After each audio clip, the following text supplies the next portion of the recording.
Now that wouldn't bother me at all if I didn't take the first drink. You know, my allergy can't hurt me unless I put alcohol in my system. An allergy to strawberries can't hurt you unless you eat strawberries. An allergy to milk can't hurt you unless you drink milk. So the only thing that I have to do to control my allergy to alcohol is just don't drink. And as long as I don't drink, I'm okay. But I seem to have something else wrong too. I seem to be like a friend of mine who is allergic to fish. I have a good friend who's allergic to fish, and every time he eats them, his throat swells up and he almost chokes to death. Now the fact that he's allergic to fish is really beside the point. Because if he didn't eat fish, that wouldn't happen to him. But every once in a while, his mind tells him that it's okay to eat fish. And I bet it really always starts like this. Probably says, I haven't had any fish in 90 days. Surely one piece of fish wouldn't hurt anything. Or it might be, say, it's that cod I've been eating. If I just lay off that cod and eat nothing but rock bass, I'd be okay. Or it might even say it's them damn people I've been eating fish with if I'd just didn't. Whatever the reason, his mind gives him permission to eat the fish. Then he eats the fish, and then the allergy takes over. And I seem to be the same way when it comes to alcohol. Left on my own resources, my mind seems to continue to tell me that it's okay for me to drink. And then I drink, and then the allergy takes over. So later we're going to see in the book that even though this allergy, this physical side, this thing is important that we know and understand it, that that's not the real problem, that the real problem centers in the mind rather than in the body. Dr. Silkworth knew us well. Okay, this is true. The fact that we can't drink is, we need to understand that fully. Every alcoholic needs to understand that. And I don't think we talk about it enough in the program to understand it. We need to accept that. But see, the main problem, we say, is in the mind. You know, I had another problem like this. I always associate this with something I can understand. You know, where I grew up in my neighborhood, I never learned to swim. Wasn't no swimming pools I could go to in my neighborhood when I was a kid. So I can't swim. My brother wouldn't let me go to the swimming hole they used to go to, so I can't swim. My swimming is just like drinking. If I jump in the pool, I go right to the bottom. You know, I can't swim and I can't drink. There's two things I know I can't do. But you know, my swimming is just a physical thing.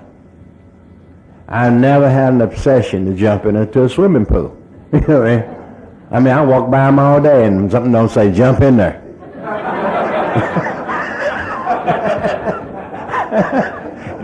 I've seen him try to walk on them a time or two.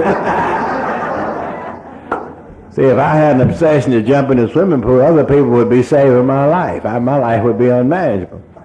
So in my drinking, I had this, and I was trying to do something that I never could do. And that makes your life is unmanageable. So we begin here and describing this on Roman numeral back up at page 26. And this is how we trigger this thing. He says, men and women drink essentially because they like the effect produced by alcohol.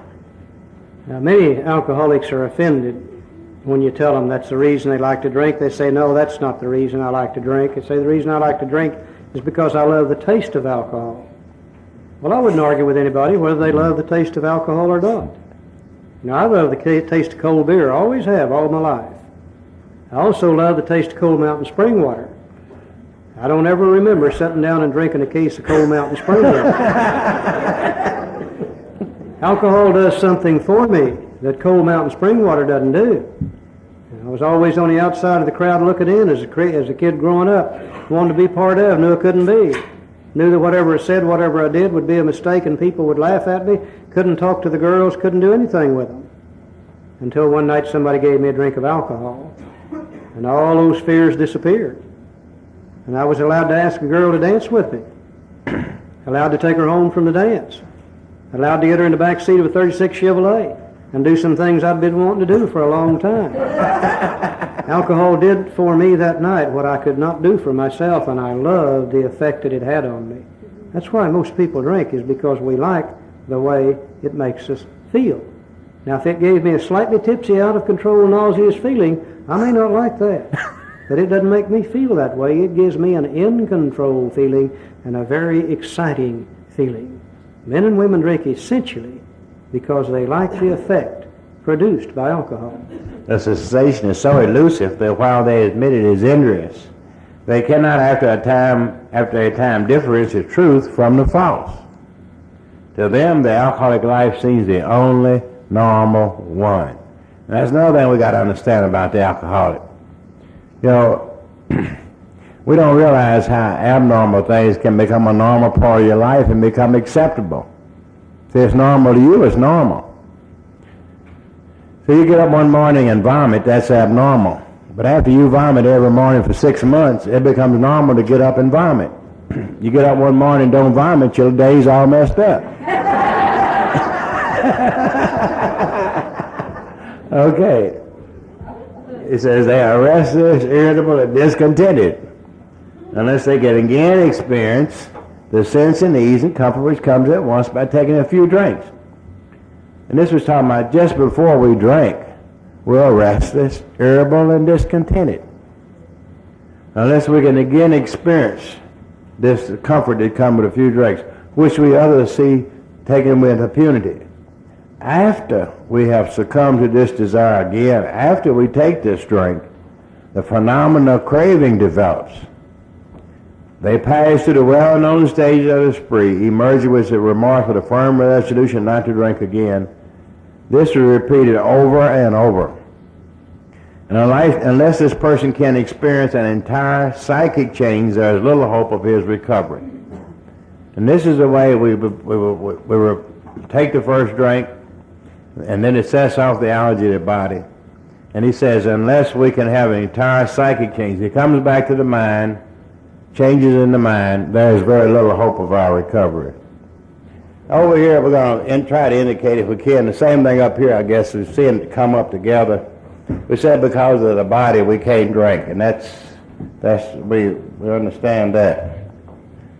But we say the main problem is in the mind. How do we take the first drink? You know, to look at the human beings, we are really God's greatest creation. We look at everything all over the world, and we become interested in watching everything, but we are the greatest thing that God has ever created, the human body itself.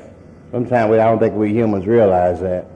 And the human mind, there's nothing more complicated than we are physically, and we also have a very, very complex emotional makeup. We all have a very complex emotional life, and this is indicated with, we have an emotional barometer. All these instincts that we have, our feelings we all talk about, are part of our lives. None of them are bad. All of them are there for a purpose. No one has ever been perfect with these things. In fact, all people have problems with their emotions.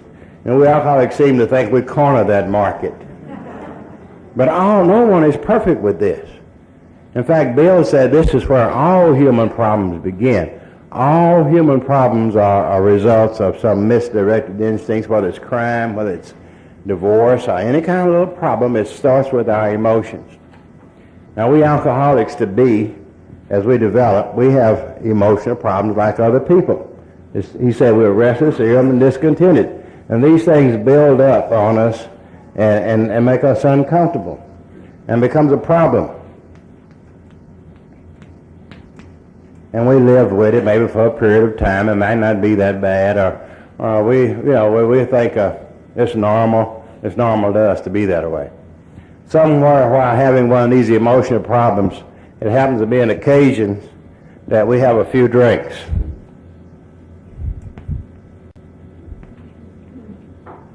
And when we have these few drinks, the few drinks go over and depress our emotions, and at the end, as results, we feel better. We find a sense of ease and comfort that comes at once by taking a few drinks. Now, somewhere along the line, as we do this, we have a memory bank. You know, if you feel bad and you take a few drinks and you feel better, the mind seems to lock in and record that information. Right? We all have a memory bank. And the few drinks become our solution. Now we got a combination, problem and solution. When the mind has a problem and it finds an answer for it, the mind will remember that answer. So it can feed you. It's really constructive. It helps you from going through the same process the next time. It feeds you the correct answer. You don't have to go through that. Let's say today if you here in town and your TV was out of whack, and you didn't know anyone here in the community to work on television, the chances are you would go in the yellow pages or call a friend. They would tell you about this repairman. He would come over and fix your television. Everything would be great. That'd be your solution. 6 months later, when your television broke again, you would not go to yellow pages. You would not call a friend. You would call the same person. You would use the same person because you would have remembered that, added that together. And in psychological addiction, that's what we're talking about, addiction in the mind, psychologically. Remembering, it's a part of, you go to the same beauty shop. Y'all go to the same barber shop. I don't go too much. You buy the same products. You repeat success. When the product works for you, you go back and you buy it again. You add that together. And it's okay, we all have addiction. Addiction is a part of a successful process used the right way. And strangely, all people have addictions. We use it every day. It's fine unless we use it on the wrong thing. And we alcoholics, we happen to do that. We become restless, irritable, and discontented. We build up to this point again, and we all have a different tolerance level. No two of us have the same emotion problem. This is why we're going to do our own inventory and see what we got going. But no two of us have the same tolerance level. But once we reach our pressure point, it triggers this line, and this line is obsession. An obsession is an idea that overcomes all other ideas. The idea to drink and get this relief overcomes all other ideas. When we build up to this point and get the idea to drink and get this relief, we can't even at that point remember the pain and suffering of just a few weeks ago. Why? Because it's blocked out by how great we're going to feel. That's an obsession. And that idea makes us reach over and take a few drinks. And that's the little mental quirk that we have. Now, as soon as we put the alcohol into our system, it switches from a mental problem to a physical problem, because that goes over and triggers the craving in the body. Now we're drinking because of the body. And the craving produces the second drink and the third drink and the fourth drink. And we continue to drink, and the doctor said, go through the well-known spree. And we emerge remorseful with a firm resolution and repeat our alcoholic national anthem, I will never do that again. And we really mean that at that point, yeah. And we build up again, we become restless and irritable and discontented. Build up to this point again, trigger the obsession to drink again, reach over and take a few drinks. The few drinks go over and set off the craving in the body. We go back again. He said this is repeated over and over, this vicious cycle. The mind starting over here, the mind triggering the body, and the body in reverse triggering the mind. Because the more the mind makes us take the drink and put it in the system, the craving of the body gets worse over the years as our bodies get older, and as the physical deficiency, chemical deficiency gets worse. And as the craving gets harder, the drinking gets harder. And as the drinking gets harder, more problems we got to take the first drink. So the mind is destroying the body, and the body in the reverse is destroying the mind. Now if we have this over here, we can't drink, we said, because of the body. And if we're playing this little game over here, then the problem over here is we can't quit. No, I used to say sometimes, I can quit. I quit 2 or 3 times a day. I find out I'm pretty good at quitting, but I couldn't stop starting. That's my problem. Okay. We're going to summarize this. If you can't drink because of your body, physical allergy, and can't quit because of the mind, obsession, then the sum total is that you are powerless over alcohol. You can't drink it because of the body, and you can't leave it alone because of the mind, so you are powerless over alcohol. Now, this is what Dr. Silkworth gave us. Dr. Silkworth is all he did. This is where he stepped down to the picture, but without this, nothing could be done. You know, there's a great thing that says, I love the statement, it says, we find that the solution is simple once you understand the problem. It is. This is why the first step is so powerful. It is the foundation of our recovery. Because any alcoholic can stay sober, once he sees there's no way, it's totally impossible, he becomes willing to change once he sees the impossibility of what he's doing. And this shows us this. Now, you know, I didn't know what was, I'm like every alcoholic, I didn't understand my problem. No alcoholic understands his problem when he comes to Alcoholics Anonymous. In fact, Alcoholics Anonymous is still the only place in the world where an alcoholic can find out what his problem is. And for many years, I tried to drink. And I tried to control my drinking while drinking. I don't know if any of y'all did that. And I didn't know it, but I failed. After about 13 years of drinking, I said, well, I'm going to just, you can't drink. So what'd you do? Quit, right? Well, I didn't know about you can't quit either. So I come over here 3 years, I tried to quit. I failed at drinking, and now I'm going to quit. Now, when an alcoholic gets ready to quit, he gets out his best weapon. And I really mean business. Bill did it in Bill's story. And I had this, and I came over here, and I said, well, I am through with drinking. So I just got out my number one weapon, which was Will. And I put old Will right here. And I was through drinking. I said, sick 'em, Will.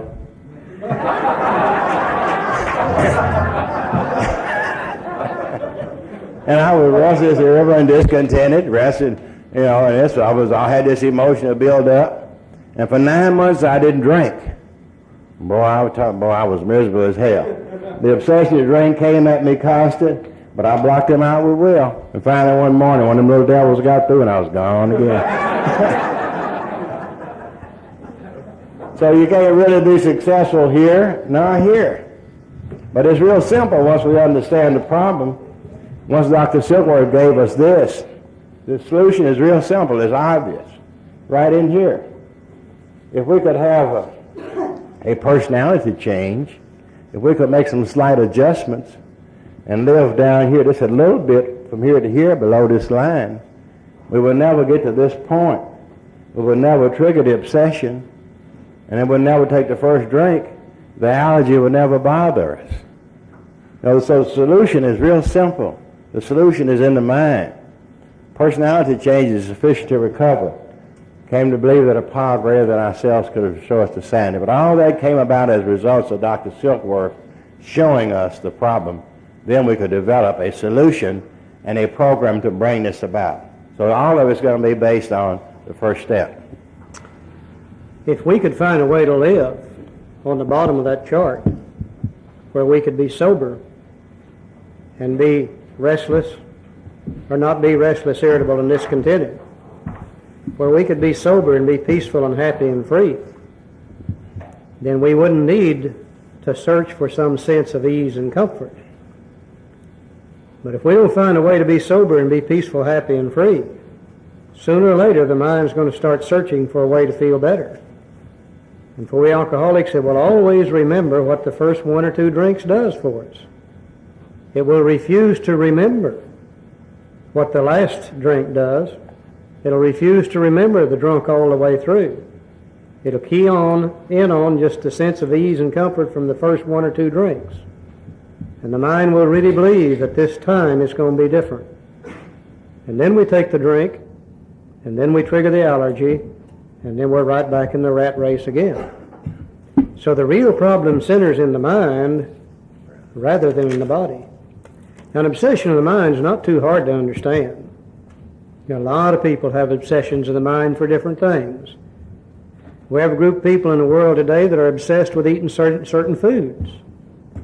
And when they eat that food, it seems to trigger something in their body that makes it impossible for them to stop eating that particular food, whatever it is. And they go through the well-known stages of a binge. And they come off of that binge restless, irritable, and discontented, filled with shame, fear, guilt, and remorse associated with what's been going on.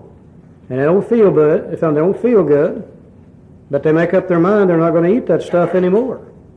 And they run around day after day after day, not feeling good, wanting to feel better. And the mind begins to key in on the idea of the sense of ease and comfort that comes at once by a couple of Hostess Twinkies. And maybe willpower blocks it out for a while, but sooner or later the mind says this time it's going to be different. And the mind okays it, the body eats it, their allergy takes over, and they can't stop. And they literally destroy their lives because their mind is obsessed with eating certain foods.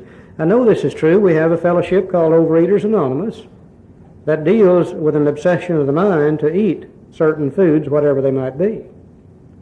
We have a group of people in the world today that love to gamble. Now, the real gambler tells me that when they place a bet, doesn't make any difference whether it's 50 cents or 50,000, that there is a feeling that comes over them both mentally and physically that is indescribably wonderful. Nothing makes them feel that way, and that feeling is so great that after they won't start, they can't stop. And they go through a gambling spree, and they literally destroy everything they've got, and they emerge with a firm resolution not to do it again. And they run around not gambling, not feeling good, wanting to feel better. The mind begins to key in on ease and comfort at once, take it a $2 bet, and after a while the mind says it's okay. And they make the $2 bet, and they're off and they're running again. We know that's true because there's a group of people in the world today, they use this same 12-step program to overcome an obsession of the mind to gamble. Now, there's a group of people in the world today that are obsessed with, of all things, stopping other people from drinking. Now, I really don't know what it is they get out of it, but they must get something out of it. They do it an awful lot, and they try, and they do everything in the world they can to stop another human being from drinking. And they literally destroy their lives and the lives of everybody around them. They take the car keys away from them, give them back, have them thrown in jail, go down and get them out, divorce them and remarry them, throw the clothes out in the yard and get them back. They do everything they can to stop another human being from drinking, and finally they realize they can't do that, and they swear off and they say, I'll never chase that sucker again. And they're running around restless and irritable and discontented, and they don't feel good. And the mind begins to search for the ease and comfort that comes at once by chasing that sucker, and the next thing you know, they're off and they're running and they're chasing him again. You know, we have a fellowship called Al-Anon that uses the same 12-step program to overcome an obsession of the mind. The reason this program works so good for so many people is it can do nothing for the body, but it can overcome any obsession of the mind. And that's where all recovery is going to take place, is in the mind itself.